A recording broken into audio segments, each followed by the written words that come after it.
Upptäckten av gravitation kom fram på 1600-talet, samma århundrade då upplysningen sägs ha börjat. Många säger att det är en fortsättning på renässansens tid.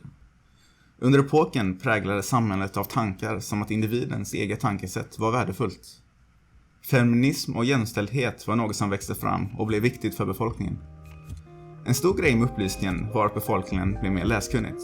Böcker och romaner blev allt mer tillgängligt för befolkningen. Som sagt så började allt med Isaac Newtons och hans mest kända teori, gravitationsteorin, baserad på att dra logiska slutsatser av det som har blivit observerat. Upplysningen kan därför ofta ses som startskottet för den moderna naturvetenskapen.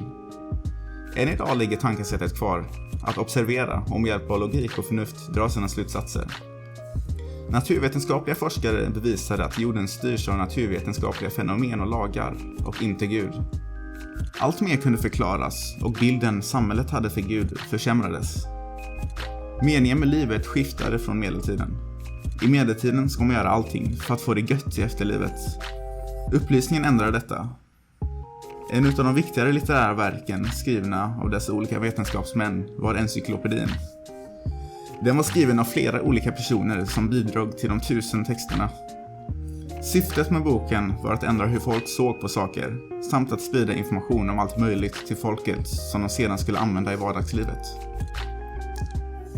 Boken ska också ha varit en anledning till varför den franska revolutionen skedde rum.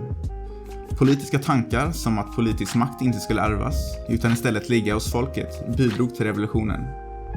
Dessutom nekade encyklopedin till flera religiösa och katolska händelser och la mycket fokus på religionsfrihet i landet istället för de obligatoriska katolska inlärningssätten. Detta gjorde att dess författare och sammanställare fick mycket attacker och censurförsök från den katolska kyrkan och andra auktoriteter. Boken bidrog också till att upplysningstankarna spreds till resten av Europa. Missnöjet var alltid stort under upplysningen och människor blev allt mer skeptiska mot staten. Mer vetenskapsmän och författare började släppa böcker och litterära verk som frodade dessa tankar. Tankar om att förtjäna började spridas bland folket. Under upplysningen kom också idén om självständiga individer fram. Alla människor ska vara kapabla att tänka själva. Det var ett vanligt tankesätt. Generellt sett lärde sig alltså människor att agera självständigt och inte förlita sig särskilt mycket på staten. Innan upplysningstiden ansågs böcker som en lyxvara.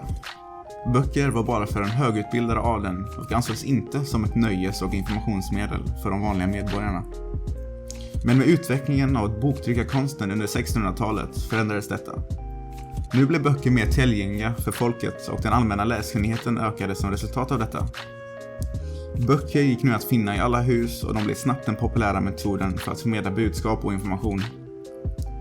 Eftersom att allt fler folk engagerade sig i böckernas värld ökade också antalet författare.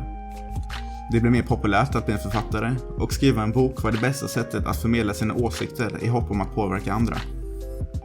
Detta bidrog enormt till mångfalden av böcker som skapades.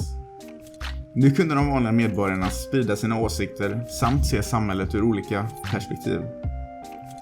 Det allmänna missnöjet med staten i Frankrike växte och folk vände sig åt sina nyfunna sätt att sprida information, böcker. Folk började skriva böcker där de kritiserade staten, kyrkan och det ansvarslösa bruket av statskassan. Nu längre kände man inte att man var ensam med sin åsikt utan man kunde relatera med andra. Detta gjorde att allt fler slutade sitta i tystnad utan istället gick ut för att protestera mot orättvisorna som de alla delade. Kapitalism infördes under tidigt 1600-tal. Där ökade den ekonomiska tillväxten och därav kunde folk bo ett mer lyxigt liv. I och med ökad läskunnighet ökade också andelen högutbildade människor, vilket ledde till yrken som advokater och läkare. Betydligt fler medborgare kunde lämna underklassen och komma in i medelklassen, vilket höjde den genomsnittliga inkomsten.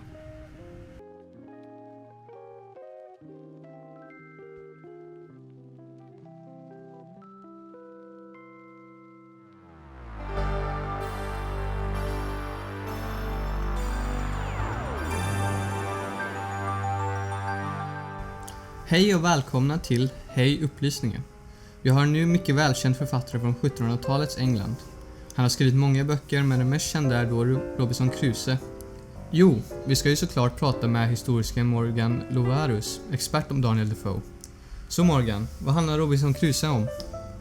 Ja, det handlar då om en man som överlever ett skeppsbrott och spolas i land till en näst intill öde ö, mitt ute i ingenstans. Han möter en inföding som får namnet Fredag, eftersom han mötte infödingen på veckodagen fredag. Det är fast på ön och i nästan 28 år och får sitt livs största äventyr. Boken återspeglar 1700-talets upplysningsmänniska och visar upplysningstidens optimist för människans förnuft och kunnande. Intressant. Betyder denna boken något för folket? Och hade den någon effekt för resten av världen? Ja, boken är skriven på ett mer simplare sätt, så den blev väldigt populär på grund av den nya läskunnigheten som utvecklades under upplysningen. Boken anses även vara starten för den realistiska genren. Robinson Crusoe räknas också vara en av de första engelska novellerna. Boken har även blivit en av de mest publicerade böckerna i världen och har även lett till många filmer. Boken blev så populär att den fick en egen genre uppkallad efter den, Robinsonad.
Gullivers resor handlar om en man med namnet Gulliver som ger sig ut på en resa mot Ostindien.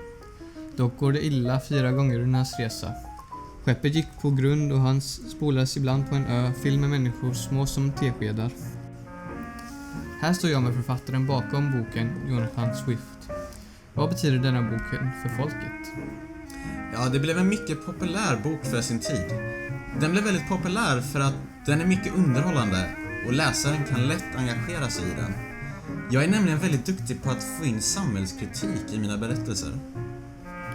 Berätta lite kort om handlingen i din berättelse. Ja, Gullivers resor berättar om en man som gör 4 stopp i andra länder, alla med fascinerande befolkningar. Jag har först skrivit om hur han anländer till Lillputtland, där han möter pyttesmå människor, små som teskedar. Han fortsätter sedan sin resa och hamnar på 3 andra ställen. På vilket sätt kunde den här berättelsen kritisera samhället på din tid? Så jag använder mig mycket av liknelser för att få folk att se det komiska i hur vi människor beter oss. Jag har bland annat gjort det första folket Gulliver stöter på litet, så att folk ska förstå hur mycket vi riskerar att förstöra. Gulliver tömmer hela landets matförråd för att mätta sin enorma mage. Med det här vill jag visa om människans girighet. Okej, bra bok, helt klart. Tankar om individens frihet tog form på allvar under upplysningstiden. Man började tänka mer på individens rättigheter och inte alltid som ett kollektiv. Här började kvinnor på allvar ifrågasätta deras ställning i samhället. Även om kvinnor var undertryckta på den tiden lyckades några böcker publiceras offentligt. Bland annat Mary Wollstonecrafts Till försvar för kvinnans rättigheter, som kan ses som en av de tidigaste feministiska skrifterna. Jean-Jacques Rousseau var en viktig författare och filosof under upplysningstiden. Han började sin karriär med en väldigt framgångsrik romantisk roman. Senare började han skriva mer om sina filosofiska åsikter. Till skillnad från andra franska filosofer under upplysningstiden så var Rousseaus åsikter om den vetenskapliga framgången negativ. En av hans mest kända böcker är Om samhällsfördraget, där han argumenterar för ett helt jämlikt samhälle. Boken inleds med de kända orden: människan föds fri och överallt är hon i bojor. Voltaire var en annan viktig författare under upplysningstiden. Han fokuserade mycket på att skriva om hans åsikter om det franska politiska systemet samt den katolska kyrkan och hur han var emot den. Han bidrog även till den kända encyklopedin, och en av de stora anledningarna till varför boken gav ut det budskap som det gjorde var på grund av Voltaires bidrag.